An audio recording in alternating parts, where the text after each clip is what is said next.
Hello and welcome to AE Accounting Tutorials. We are continuing our studies on single entry and incomplete records with a special focus on the conversion method. I told you that we have two basic methods for estimating profit or loss from a single entry and incomplete records.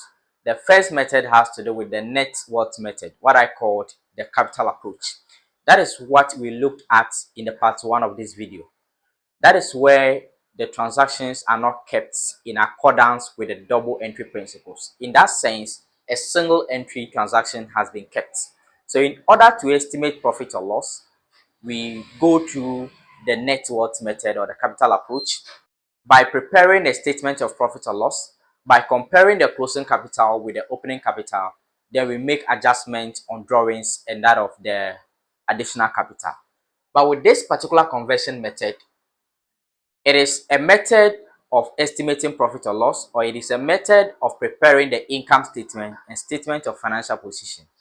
But the information provided to prepare these two accounts might not be adequate. It is just like the incomplete records. The information that needs to be available for the preparation of these two final accounts will not be adequate. So you have to go through certain steps in order to solve the incomplete records question. That is what the conversion method means. So to take you through some basic steps that you have to follow when you are asked to prepare income statement and statement of financial position from an incomplete records. I hope this is clear. So with the steps, the steps to follow, the first step is to establish total sales figure. Good. So the first thing to do under the conversion method is to establish your total sales figure. I said the conversion method is a method where people refers to as the incomplete records. It means the information that needs to be available to prepare the final account will not be adequate. For instance, sales figure will not be given, purchases will not be given, opening capital and all that will not be given. So you have to follow the conversion method, the steps to find out all those available information or relevant information that will permit you to prepare the two final accounts. So the first step you have to go through is to establish your total sales figure, because the total sales will not be given. So how do we establish the total sales figure? Put it at the back of your mind that total sales comprises of what we call the cash sales plus credit sales. These two will give you the total sales. In most cases, the cash sales will be given to you direct in the question. The cash sales will be found at the debit side of the cash book. The question will give you either a cash book or a receipt and payment. And cash sales will be found at the debit side of the cash book. Then the corresponding entry will be at the credit side of the sales account. Or the cash sales will be given to you as additional information, but the credit sales will not be given. So how do you estimate the credit sales? Now, to be able to estimate the credit sales and add to this to arrive at total sales, we have to prepare an account we call debtors control account or sales ledger control account. And this will help you ascertain the credit sales. So let's see how we will work that out.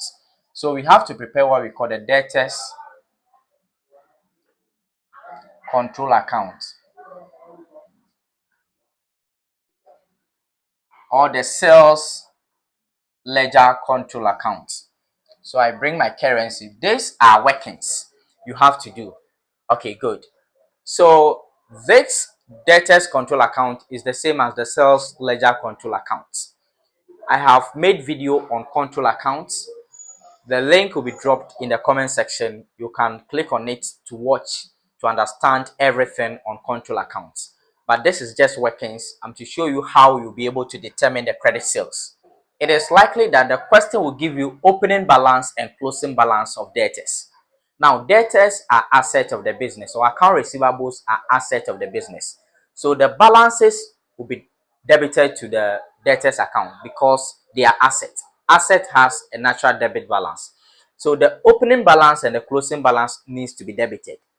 So we will have the opening balance to be balanced, brought forward here. Then the closing balance will find itself at the debit side. But before we will have a closing balance at debit, we must have a carry down as credit. So because of that, we say that we will have the opening balance at debit, then the closing balance as credit in the form of balance CD. This way. Good. Now, after recording the opening and closing balance of the debtors, this is debtors ledger control account or the debtors control account. It behaves as that of the debtors account. So every single item that have to increase debtors balance, it should be debited to this account. And every single item in the question that can reduce or that will reduce the debtors balance should be credited. So you go through the question and then look for transactions or items that will reduce this balance. Now, some of these items could be return invoice. So when customers or debtors return to the business, it will reduce the debtors balance. Let's say there is a discount allowed, it will reduce. Let's say there is bad debt will also reduce. Let's say cash receipt from debtors. So cash receipt from debtors, it will also reduce this balance. Then you have to also look through the question to find items that will increase the debtors balance. Example of this could be a refund to debtors. So refund to debtors will increase the debtors balance. We bring it here. We could have bad debt recovered also here. So there are a lot of items, but this is just a sample. So just watch the video on the control account to get everything. Now, after picking the entries or the items in the question and record it in this account, you have to add credit and debit. Now, then we pick the larger total as the total. Obviously, the credit side will be bigger than that of the debit side. So we will have a difference over here. That is what we call the balancing figure. So the difference over here, we will call it credit sales. So the purpose of preparing this debtors control accounts under the single entry and incomplete records under the conversion method is to ascertain what we call the credit sales. So obviously, the difference will be found at the debit side. There is no way you will have your credit sales at the credit side. No. So after ascertaining this figure, then you have to add the credit sales to the cash sales to arrive at your total sales. And this is the sales figure that you used in the income statement. But in some questions, they will not give you cash sales. So after estimating the credit sales becomes the total sales. I hope this is clear. Now, the next step you have to also follow is to establish total purchase figure. So we establish total purchase figure. How do we do that? We will be able to do that by finding cash purchase or by adding cash purchase to credit purchase. Now, the credit purchase will not be given to you directly in the question, but the cash purchase is likely to be given. And in most cases, the cash purchase will be found at the credit side of the cash book or receipt and payment or in the footnotes. So this will be given to you directly in the question, but the credit purchase will not be given. And this credit purchase can be ascertained by the help of creditors control accounts. So let's see how we can work that out. So creditors control accounts. Good. Or purchase ledger control account.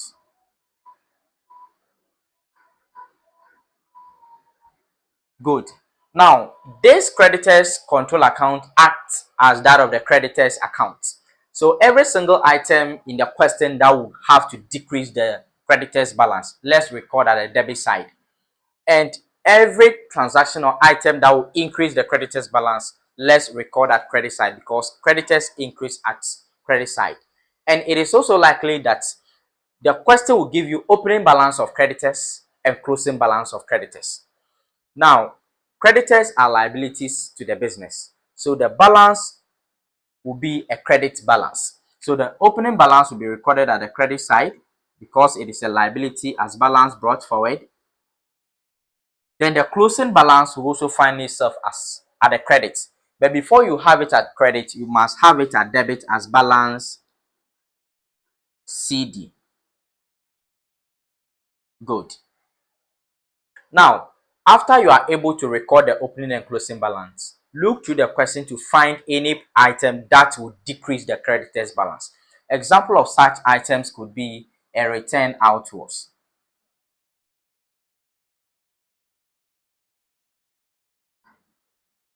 We could have discount received.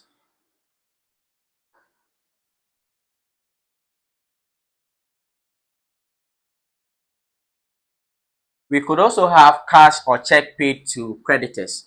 So, cash or check paid to creditors. Then, we also look for items in the question that will increase the creditors balance. And we could also have to look for items that will increase the creditors balance. Example of such item could be a cash refund from creditors. So cash or check refund, this time from creditors. So you have to record that. Now let's say these are all the items from the question. It depends on the question that you meet. The items may be different. I hope that is clear. So you just have to master the control account. Go to the description column, click on the link and watch the full video of control account to understand the whole concept. But what I just want you to know is to use the control account to ascertain the credit pages. Now, after entering all the transactions, you have to close the account. By closing the account, obviously the debit side will be bigger than that of the credits. So the difference will be found over here. This difference is what we call credit pages. Credit pages. So you now add the credit pages from the control account to the cash pages to arrive at the total pages figure that will be used in the income statement. I hope this is very clear. Now, the next step we have to look at is the preparation of expense accounts and income accounts. So expense account, and then we have to also look at income account. Good. This income and expense account will be prepared based on the accrual concepts.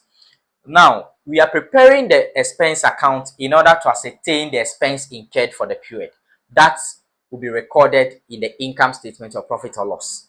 Then we are also preparing the income account to ascertain the income earned for the period. That will be recognized or recorded in the income statement as well.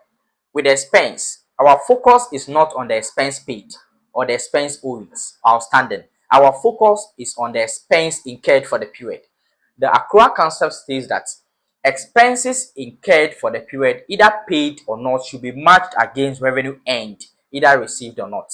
So we have to follow the same principles to work out the expense incurred and income earned. Now, this expense account, it is not a general expense account you have to prepare. I'm just naming it an expense account. So in the question, if there is rent account, or let's say salaries, electricity accounts, you have to open it individually and do the adjustment if there is prepaid and owings of such an expense. So let's look at how we will prepare the expense and income accounts.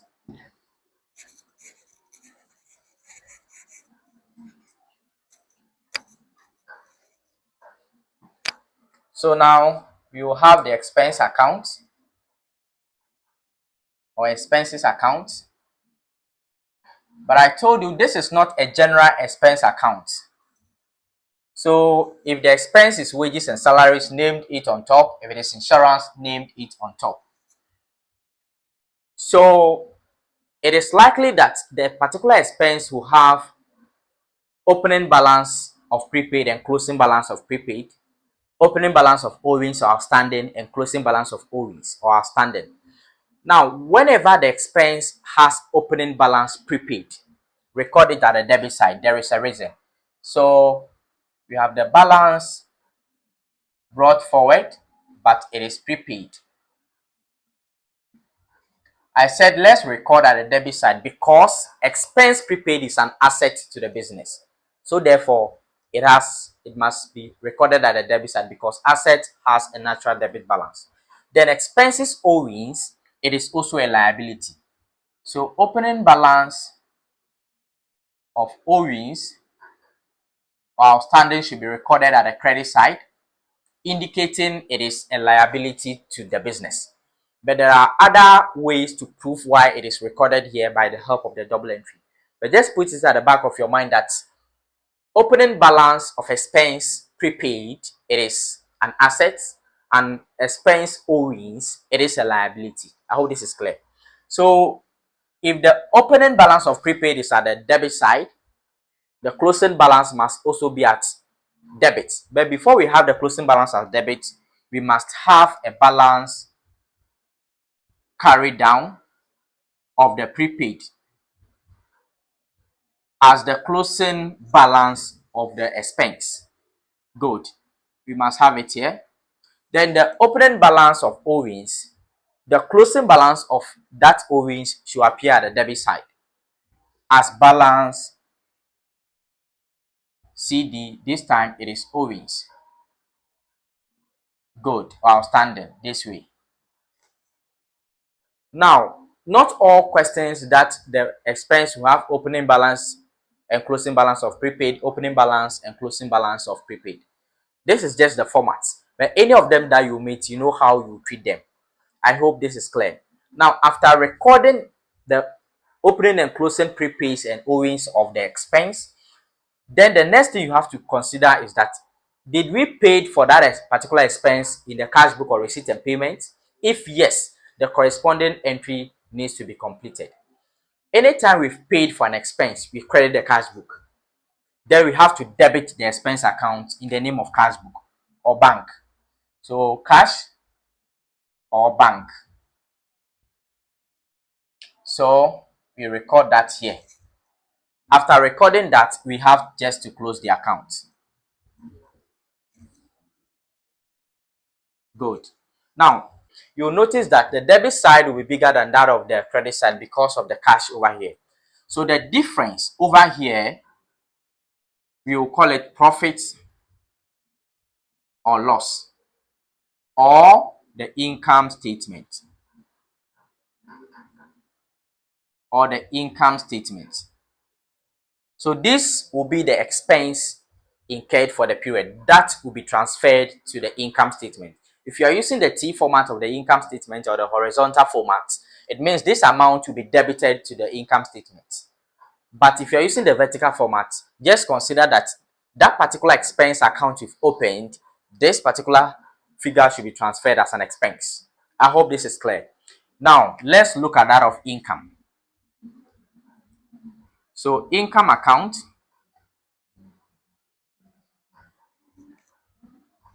I told you this is not a general account you have to open. If you have, let's say, commission received account where you have to make adjustments, open a commission received account because it is an income. I hope this is clear. If the expense is electricity, open an electricity account. Now, our focus here is to ascertain the income earned for the period. So anytime there is income prepaid, it will appear at the credit side, the opening balance of income. So prepaid of income will appear at credit. There is an opposite relationship between this account and this account. You see the prepaid is at debit here, you can see at credit over here. So now, the reason why we are crediting the account is that income prepaid, it is a liability to the business. So therefore, we have to credit because liability has a credit balance. Then if there is an opening balance of owings of income, then we have to debit, because income owings, it is an asset to the business. Then we complete the entry over here as well. So you have balance CD, this time owings, the closing balance. Then we will have the balance CD as prepaid. That is closing balance of prepaid. Now, after doing this, you have to go through the cash book or the bank accounts or the receipt and payments to see if that income, part of it has been received. If the income has been received, part of it has been received, it will be debited to the cash book or the receipt and payments. So we have to complete the corresponding entry in the income account. Then if we are debiting the cash book, then we have to credit the income over here in the name of, let's say, cash, or let's say bank or receipt and payments. Then after making this entry, we just have to close the account. By closing the account, you will notify that the credit side will be bigger than that of the debit side because of the cash over here. So the difference that we will ascertain over here, we will call this profit or loss or income statement. Good. So this will be the income end that will be transferred to the income statement as revenue. I hope this is clear. Now, after looking at these two accounts, let me add this. You just have to also prepare what we call a statement of affairs. But ladies and gentlemen, I'm talking about the opening statement of affairs, not closing. There is a reason. Now, the format of the statement of affairs has already been looked at in a part 1 of this video. And the statement of affairs is very simple. But let me use a minute to explain this concept as well. Now, with the statement of affairs, it is nothing but just the accounting equation. So, let's look at how we do that in a summary form. Statement of affairs. Good. So you indicate the year, but remember this is the opening statement of affairs. You bring your currency sign. We know that the statement of affairs is prepared to ascertain the capital of the business. But here we are talking about the opening capital. So we know that the accounting equation states that assets equals capital plus liabilities. Good. So if you want to ascertain capital, as we said, this account is prepared to ascertain capital. We just have to make capital the subject. To get capital equals assets minus liability. So ladies and gentlemen, this is the statement of affairs. Very simple. So it is about listing all the assets, listing all liabilities, subtract the liability from the assets to arrive at the capital. So you know the various assets. So let's say we have assets, underline. Let's say we have land and building.